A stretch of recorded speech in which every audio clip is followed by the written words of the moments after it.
Hello students, welcome back to my YouTube channel BSP pharmacy. BSP pharmacy में आपका स्वागत है। आज की इस वीडियो हम बात करेंगे फार्मास्यूटिक्स के चैप्टर सेकंड के बारे में। फर्स्ट लेक्चर में हम लोग ने बात की थी पैकेजिंग मटेरियल के बारे में। आज कौन सा लेक्चर है? लेक्चर सेकंड है। आज हम इसमें बात करेंगे टाइप ऑफ पैकेजिंग मटेरियल के बारे में। चलिए जानते हैं type of packaging material. Type of packaging material used for pharmaceutical products. जो आपके फार्मास्यूटिकल प्रोडक्ट्स होते हैं उनकी पैकेजिंग के लिए कौन कौन से मटेरियल यूज होते हैं। सबसे पहला हुआ आपका ग्लास, सेकंड है आपका प्लास्टिक, थर्ड है आपका मेटल और फोर्थ है आपका रबर। ये चार पैकेजिंग में यूज होते हैं। सबसे पहले हम किसकी बात करेंगे? ग्लास की। चलिए जानते हैं ग्लास पैकेजिंग मटेरियल क्या होते हैं।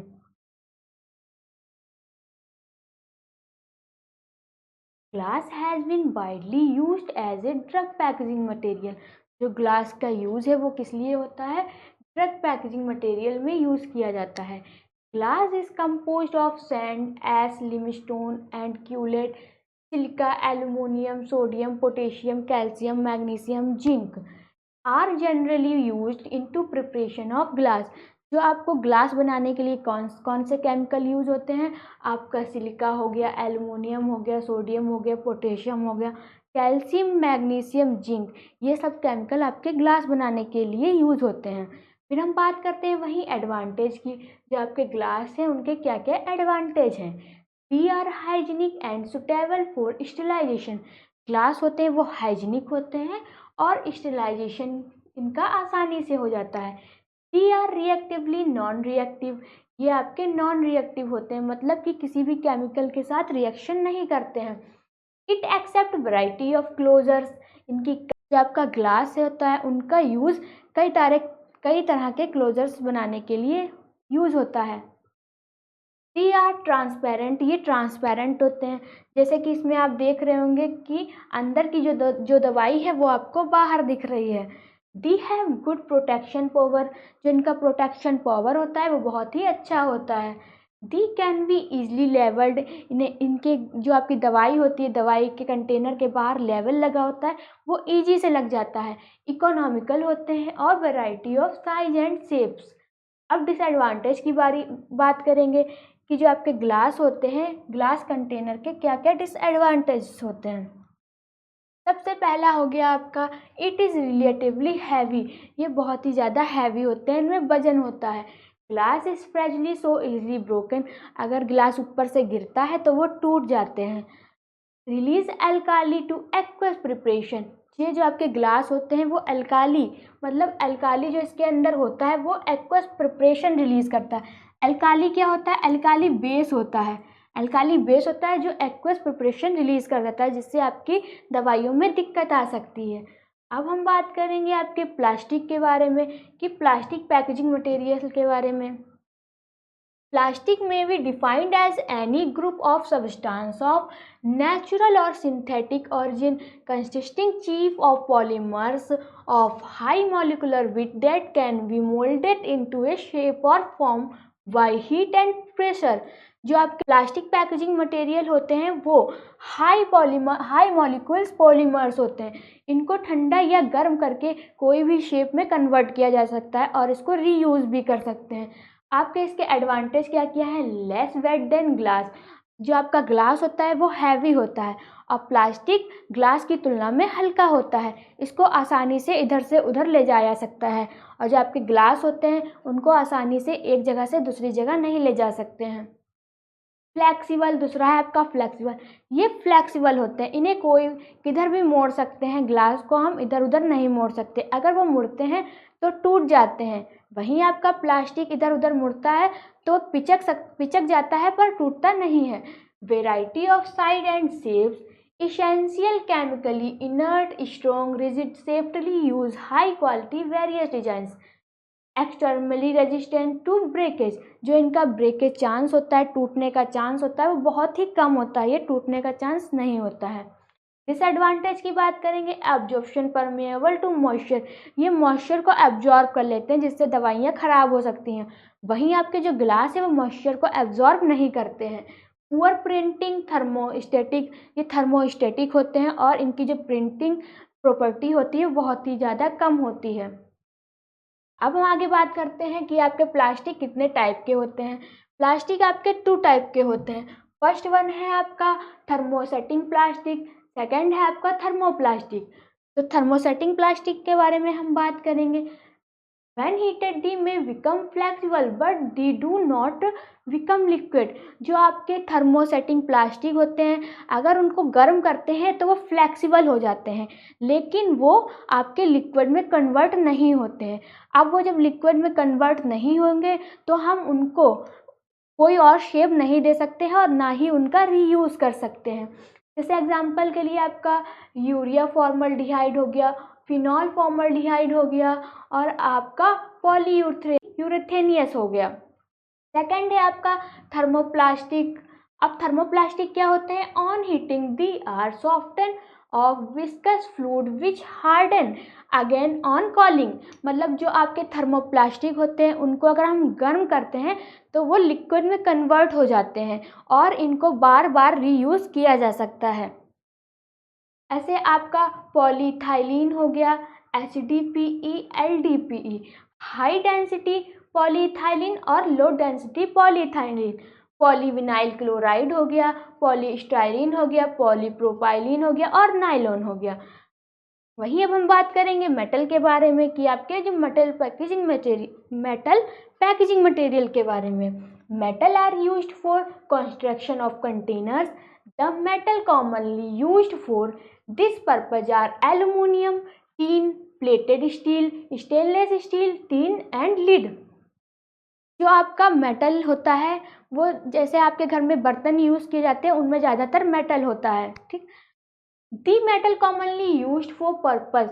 जो आपका मेटल का यूज़ होता है वो किस लिए होता है? एल्यूमिनियम में होता है, टीन में होता है, प्लेटलेट स्टील में होता है, स्टेनलेस स्टील में होता है, टीन में होता है और लिड में होता है। अब जो इनके एडवांटेज क्या क्या हैं उनके बारे में बात करेंगे। दी इम्परमेएबल टू लिक्विड, मतलब कि ये जो हैं आपके मॉइस्चर को और गैसेस को इम्परमेएबल नहीं होने देते हैं। They are made into rigid unbreakable containers by extrusion. They react with containers chemical. Levels can printed directly onto their surface। जो आपका इसका लेवल होता है वो डायरेक्टली इनकी सरफेस पे लग जाता है, जैसे आपके यहाँ पे लेवल लगे होते हैं। डिसएडवांटेज की बात करेंगे, दी आर एक्सपेंसिव। जो आपके मेटल्स होते हैं वो बहुत ही ज़्यादा महंगे होते हैं। They are light in weight compare to glass container. मतलब ग्लास कंटेनर हैं वो हैवी होते हैं और जो ग्लास की तुलना में कम हल्के होते हैं। फिर हम बात करेंगे आगे जी आपके कोलैप्सिबल ट्यूब्स क्या होते हैं। Collapsible tubes metal. The collapsible metal tubes is an attractive container that permits control amount to be dispensed easily with good reclosure and adequate production of the product। जो आपके collapsible tubes metals होते हैं उनको control amount में निकाला जा सकता है। जैसे कि हम जितने आपने देखा होगा कि टूथपेस्ट होता है उनको दबा के निकाला जाता है, ऐसे ही ये आपके कोलैप्सिबल ट्यूब मेटल्स होते हैं।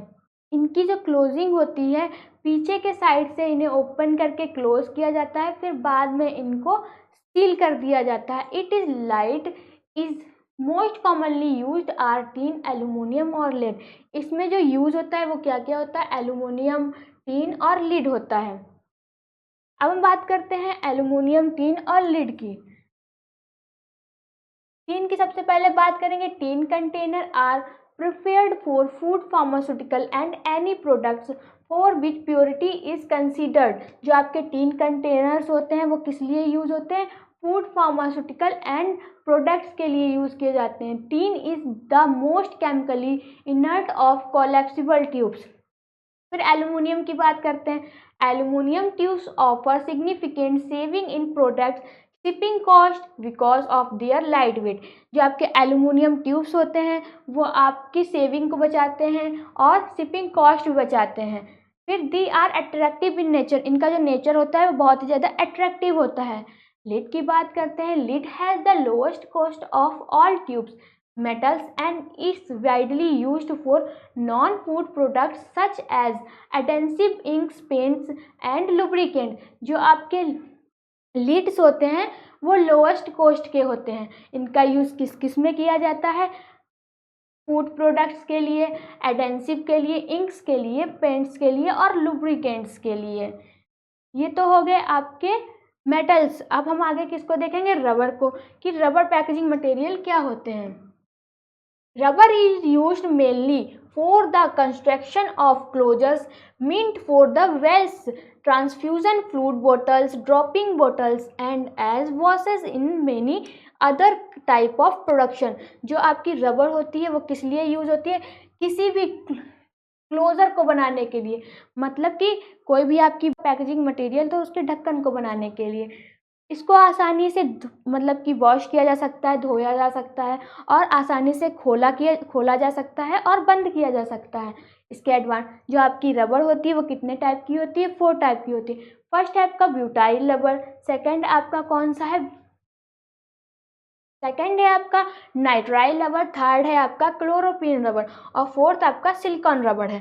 फर्स्ट रबर की बात करेंगे आपके, इसके एडवांटेज की बात करेंगे। परमिलिटी इज वाटर वेपर, इसकी परमिलिटी ज़्यादा होती है। Water absorption is very low, जो एब्जॉर्प्शन की इसकी कैपेसिटी होती है वो बहुत ही ज़्यादा लो होती है।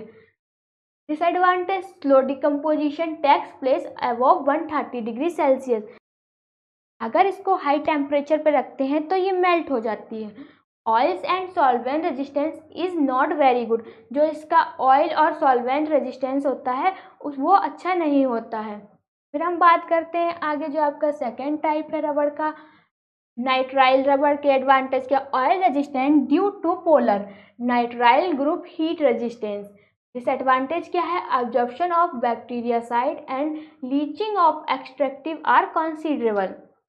थर्ड है आपकी chloroprene rubber, oil resistance heat stability is good, जो इसकी हीट स्टेबिलिटी होती है बहुत ही ज़्यादा अच्छी होती है। Silicone rubber advantage, heat resistance होता है और externally low absorption and permeability of water. Disadvantage क्या है? दी आर एक्सपेंसिव, ये ज़्यादा बहुत ही ज़्यादा महंगी होती हैं।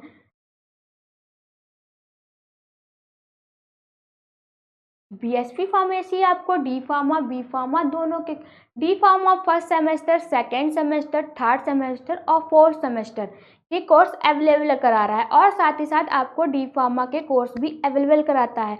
फटाफट प्ले स्टोर पे जाइए और बीएसपी फार्मेसी ऐप को डाउनलोड कीजिए।